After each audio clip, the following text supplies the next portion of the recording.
Bridge ভোগান্তিতে সাধারণ যাত্রী। জানা যায় বেলঘরিয়া ব্রিজের স্বাস্থ্য পরীক্ষার পর বোঝা যায় বেলঘরিয়া রেল লাইনের ওপরে 12টি গার্ডার স্বাস্থ্যের অবস্থা খুব খারাপ। অতি সত্বর সেই ব্রিজের কাজ করা প্রয়োজন। সেই মতো 23শে ডিসেম্বর পরিদর্শন করে রেলের উচ্চ দফতর। এরপর গত 26শে ডিসেম্বর উচ্চ পর্যায়ে মিটিং হয় কামারহাটি পৌরসভার বোর্ড রুমে। তারপরেই জানানো হয় 17 জানুয়ারি শনিবার বেলঘরিয়া ব্রিজ বন্ধ হবে কাজের জন্য।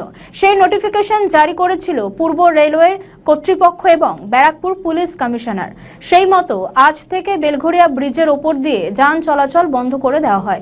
হিন্দু স্টোর্স মোড়ে, ফিডার রোড এবং নীলগঞ্জ রোডের সংযোগস্থলে নোটিশ লাগানো হয় এবং বেলঘরিয়া ব্রিজের ওঠার মুখে বাস দিয়ে আটকে দেওয়া হয় এবং নোটিশ লাগানো হয়। এর ফলে আজ সকালে ট্রেন চলাচলে বিঘ্ন ঘটে। দীর্ঘক্ষণ বেলঘরিয়া স্টেশন, আগরপাড়া স্টেশনে ট্রেন দাঁড়িয়ে থাকে। 3 নম্বর রেলওয়ে গেট এবং 2 নম্বর রেলওয়ে গেটে এত গাড়ির চাপ এবং সকালে ট্রেনের সংখ্যা বেশি থাকায় সেই গেট বন্ধ করতে না পারায় ট্রেন চলাচলে বিঘ্ন ঘটে। এর ফলে একদিকে সাধারণ মানুষ এবং অপরদিকে ট্রেনের যাত্রীদের সমস্যার মুখে পড়তে হয়। আমাদের ভিডিও ভালো লাগলে লাইক ও শেয়ার করুন। কমেন্ট সেকশনে আপনাদের মতামত জানান।